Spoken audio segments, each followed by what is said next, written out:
जानते लगातार कई क्लासेस से हम लोग क्लासिफिकेशन ऑफ एलिमेंट के बारे में पढ़ते आ रहे हैं।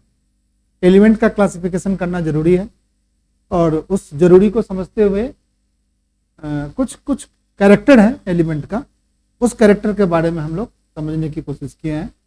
एक कैरेक्टर हम समझ ले हैं एटॉमिक रेडियस, जिसको हम लोगों ने समझ लिया है पूरे कंप्लीट तरीके से, अच्छे तरीके से। आज हम लोग एक और कैरेक्टर समझेंगे, एक और बात समझेंगे, एक टर्म समझेंगे जिस टर्म से केमिस्ट्री को समझने में हमें क्या मिलेगा, मदद मिलेगा, और वो टर्म्स है आयनाइजेशन एंथैल्पी। केमिस्ट्री में एंथैल्पी का मतलब होता है एनर्जी, ठीक है। तो सबसे पहले एक नया टर्म्स होता है तो उसका डेफिनेशन लिखना पड़ता है कि व्हाट इज, कम से कम बिना समझे भी हम डेफिनेशन लिख सकते हैं। तो एनर्जी की बात कर रही है और आयनाइजेशन की बात हो रही है।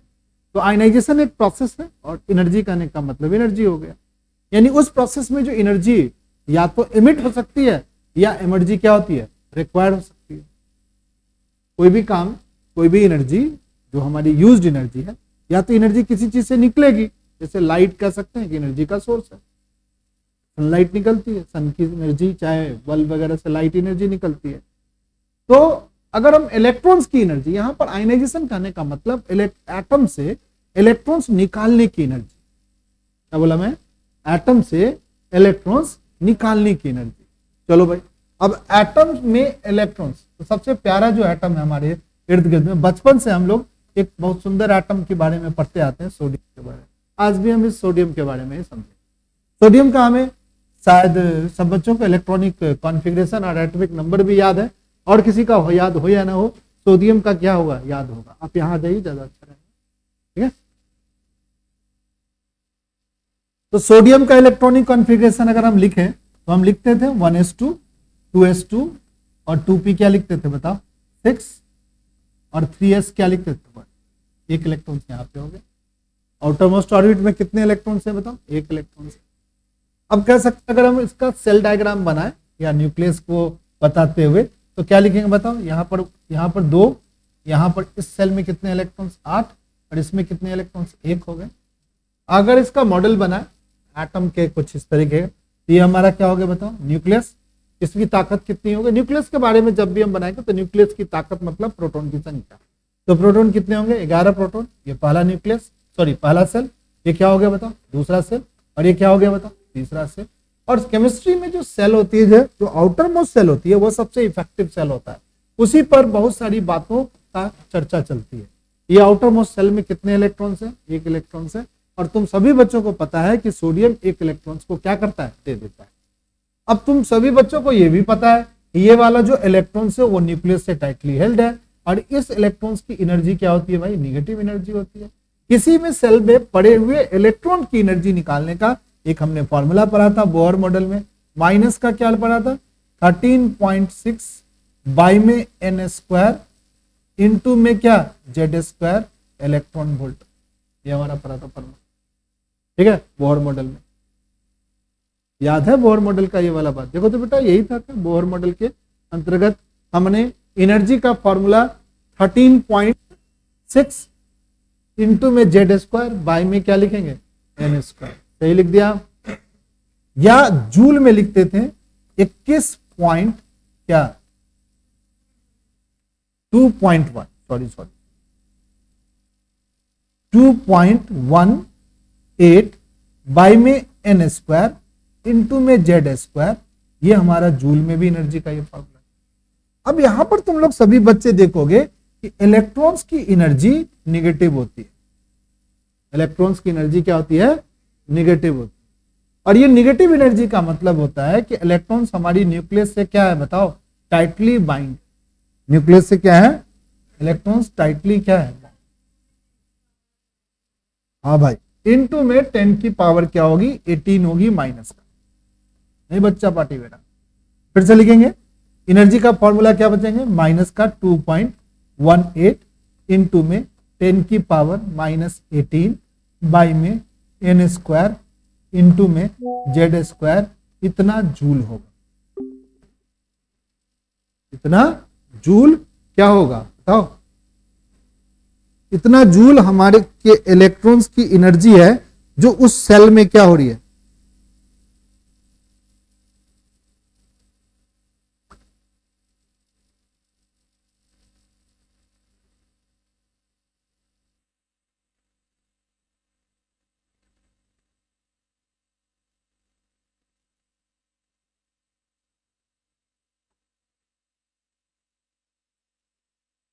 ठीक है। तो हमारी जो एनर्जी है वो निगेटिव एनर्जी है, यानी निगेटिव एनर्जी का मतलब होता है, सभी बच्चे निगेटिव एनर्जी का मतलब ये समझ लो कि निगेटिव एनर्जी का मतलब होता है कि इलेक्ट्रॉन अट्रैक्ट विथ न्यूक्लियस, यानी ऐसा लिख सकते हैं कि निगेटिव एनर्जी किसी भी चीज की, जब इलेक्ट्रॉन्स या किसी भी चीज की एनर्जी अगर निगेटिव एनर्जी है तो इलेक्ट्रॉन्स के निगेटिव एनर्जी का मतलब हो गया कि इट इज अटैच विथ क्या, न्यूक्लियस, अटैच विथ क्या, न्यूक्लियस, विथ न्यूक्लियस, न्यूक्लियस से अटैच, न्यूक्लियस से क्या है, अटैच। अटैच का मतलब है कि वो अट्रैक्टिव फोर्स से बाइंड, एक और हम वर्ड लिख सकते हैं कि हमारी जो इलेक्ट्रॉन्स है वो न्यूक्लियस से अट्रैक्टिव फोर्स से बाइंड, अट्रैक्टिव फोर्स से बाइंड। अब ये वाला इलेक्ट्रॉन्स क्या है भाई, न्यूक्लियस से अट्रैक्टिव फोर्स से बाइंड है, ये इलेक्ट्रॉन्स न्यूक्लियस के अट्रैक्टिव फोर्स से बाइंड है, ये न्यूक्लियस से अट्रैक्टिव फोर्स से बाइंड है।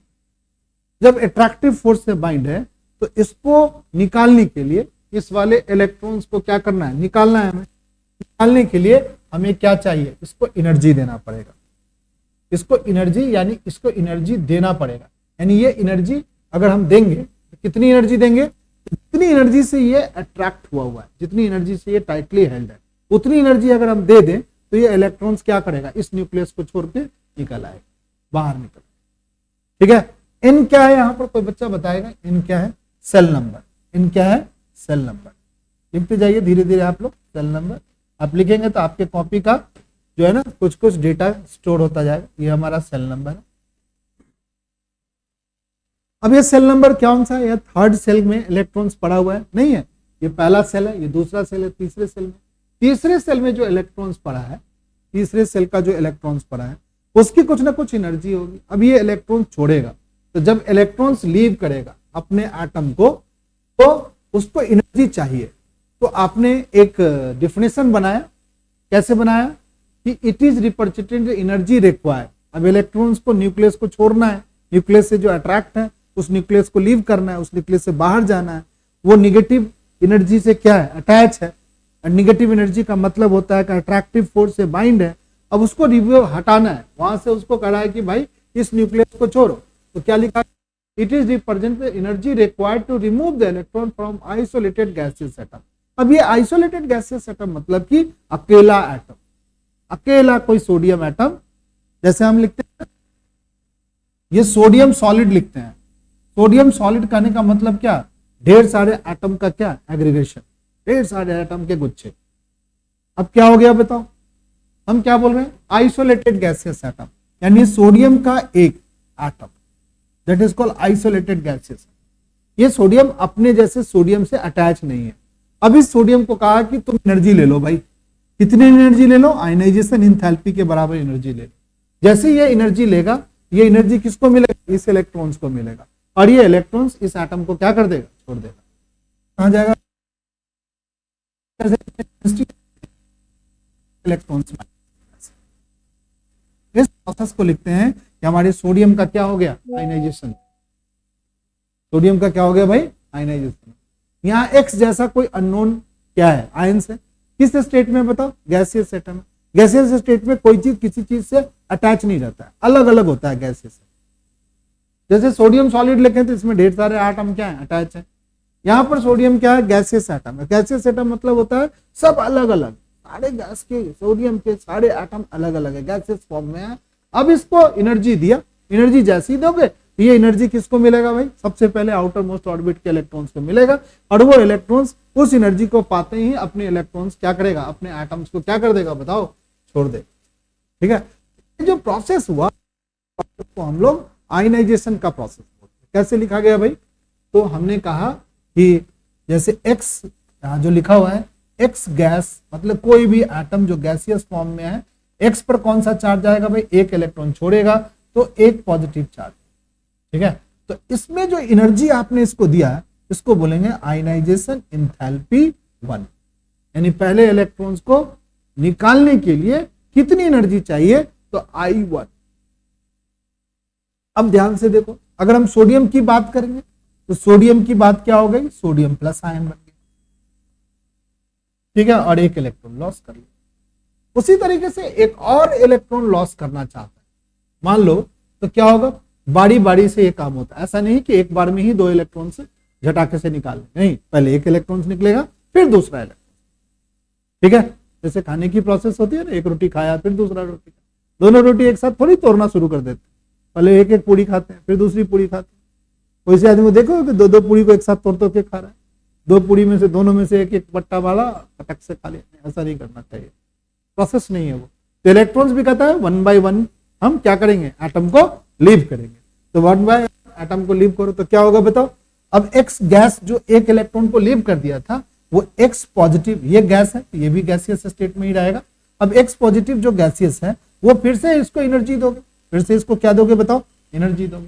तो जैसे ही इसको एनर्जी मिलेगा, ये एनर्जी दिया इसको भी एनर्जी दिया था भाई, इसको एनर्जी कितना दिया, आयनाइजेशन इंथैल्पी नंबर 2 IE2 दिया, इतनी एनर्जी दिया। तो ये कहा कि हम एक इलेक्ट्रॉन का और निकाल देंगे भाई, तो क्या होगा, एक्स गैस के ऊपर कितनी पॉजिटिव चार्ज होगी, 2 पॉजिटिव चार्ज होगी और एक इलेक्ट्रॉन क्या होगा, इसको आयनाइजेशन इंथैल्पी नंबर क्या बोलेंगे, 2।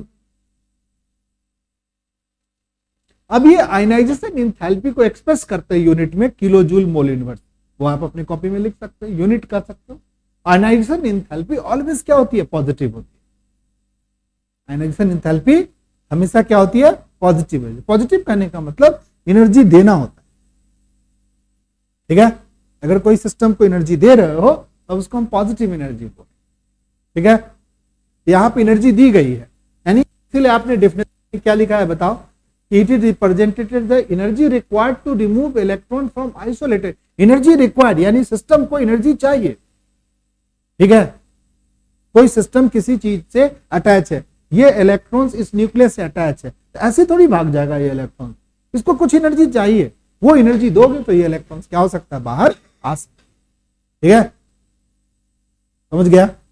मान लो कोई छोटा बच्चा कहीं पे बैठा हुआ है मम्मी पापा के साथ, उसको कुछ तो प्रलोभन दोगे तभी ना तुम्हारी गोदी में आएगा। एक चॉकलेट खिला लो तो आ जाएगा तुम्हारे गोदी में। तो तुमने क्या दिया उसको, एक चॉकलेट देने का क्या किया, एनर्जी दिया कि ले भाई तू चॉकलेट खा, तो वो तुम्हारी गोदी में आ सकता। तो क्या किया तुमने, उसके जो अट्रैक्शन, उसके मम्मी पापा के तरफ जो अट्रैक्शन था, उस अट्रैक्शन से लीव करने के लिए तुम्हें थोड़ा सा क्या करना पड़ा, खर्च करना पड़ा, एनर्जी देनी पड़ी। वो एनर्जी का फॉर्म क्या है, चॉकलेट है। वो चॉकलेट दिखाओगे वो बच्चा तुम्हारे गोदी में। उसी तरीके से इस इलेक्ट्रॉन्स को अपने मम्मी पापा जैसे न्यूक्लियस से ये क्या अटैच, तो जब ये मम्मी पापा जैसे न्यूक्लियस से अटैच, तो क्या उसको थोड़ी सी एनर्जी दो भाई, थोड़ी सी एनर्जी दोगे तो ये बाहर हो जाएगा। कितनी एनर्जी दोगे, अगर इतनी आयनाइजेशन इंथैल्पी 1 के बराबर एनर्जी दोगे तो एक इलेक्ट्रॉन निकलेगा, आयनाइजेशन इंथैल्पी 2 के बराबर एनर्जी दोगे तो दूसरा इलेक्ट्रॉन से निकल जाएगा। समझ गया इस बात को सही बच्चे। चलिए अब हम लोग आगे चलते। अब कहा गया कि जो आयनाइजेशन इंथैल्पी जो सेकंड होती है वो बड़ी होती है आयनाइजेशन इंथैल्पी फर्स्ट से। इस बात को थोड़ा समझते हैं। एक हम एटम लेते हैं जिसको हम बोलते हैं मैग्नीशियम। मैग्नीशियम एक ऐसा एटम है जो 2 इलेक्ट्रॉन को लॉस करता है। मैग्नीशियम एक ऐसा एटम है जो कितने इलेक्ट्रॉन को लॉस करता है, 2 इलेक्ट्रॉन को लॉस करता है। अब मैग्नीशियम को एनर्जी दो, तो मैग्नीशियम यहाँ पर कौन से स्टेट में लोगे बताओ, गैसियस स्टेट में लोगे, नहीं लोगे। अब हमेशा गैसियस स्टेट में लेना है तभी एनर्जी देना है, तो एक इलेक्ट्रॉन को छोड़ेगा, एक पॉजिटिव चार्ज आएगा, एक इलेक्ट्रॉन दे दिया। समझ गया सब बच्चा पार्टी बेटा, ठीक है। अब इस एनर्जी को हम लोग बोलेंगे आयनाइजेशन इंथैल्पी नंबर, क्या बोलेंगे बताओ, 1। अब क्या होगा मैग्नीशियम, अब यहां थोड़ा सा देखते हैं कि यहां पर इसके एटम में जो आयंस में कन्वर्ट, उसमें क्या बदलाव आया।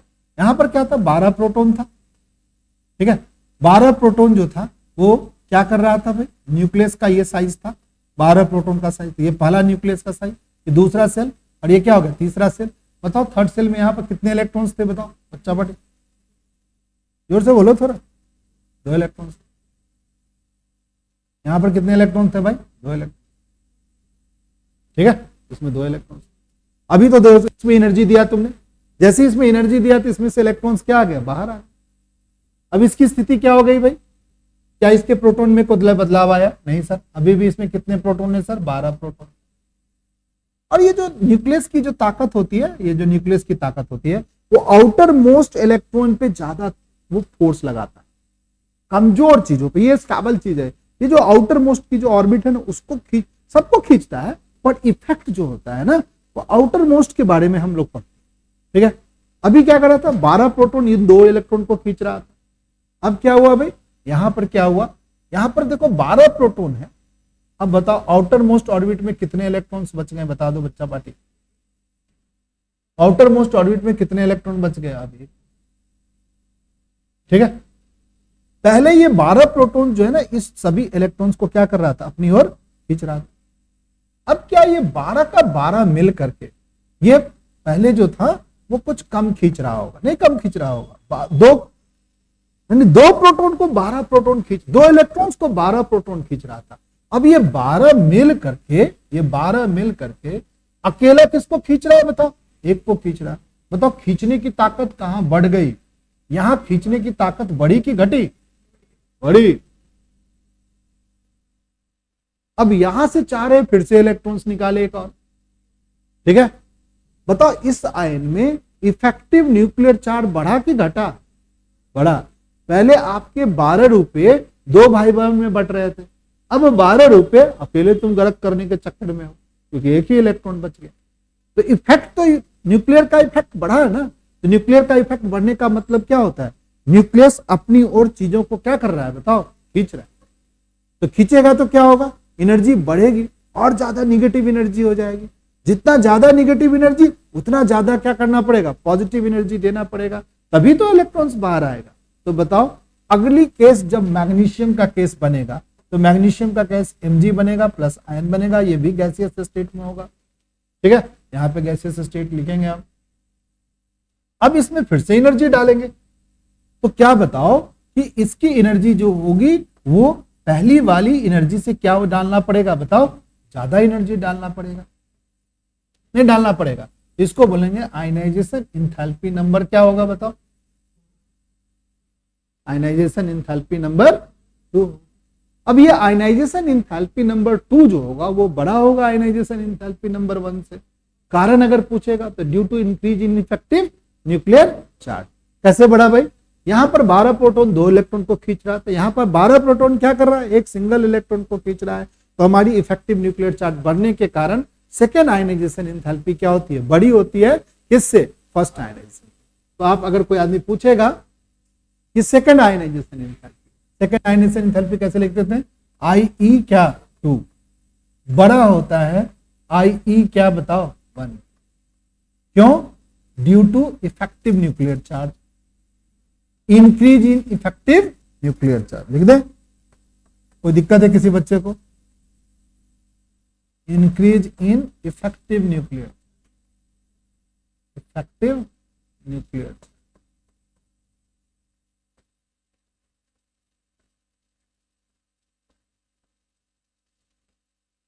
इफेक्टिव न्यूक्लियर चार्ज बढ़ने के कारण हमारी रेडियस क्या हो गई, सॉरी एनर्जी क्या हो गई, ज्यादा। समझ गया सही बच्चे। अगर हम इसी को अगर थर्ड के लिए सोचे, जैसे एक काम कर लेते हैं हम एल्युमिनियम के लिए सोच लेते हैं। एल्युमिनियम के लिए क्या होता है बताओ, तुम ये लोग देखो, यहां पर पहले एल्युमिनियम का क्या लिखना पड़ेगा भाई, गैसियस एटम लिखना पड़ेगा। एनर्जी दोगे, आयनाइजेशन इंथैल्पी नंबर क्या दोगे, पहला दोगे, इतना एनर्जी दोगे। तो एल्युमिनियम क्या करेगा, एक इलेक्ट्रॉन को क्या करेगा, लॉस कर देगा। गैसियस स्टेट में फिर भी रहेगा, एक इलेक्ट्रॉन को लॉस।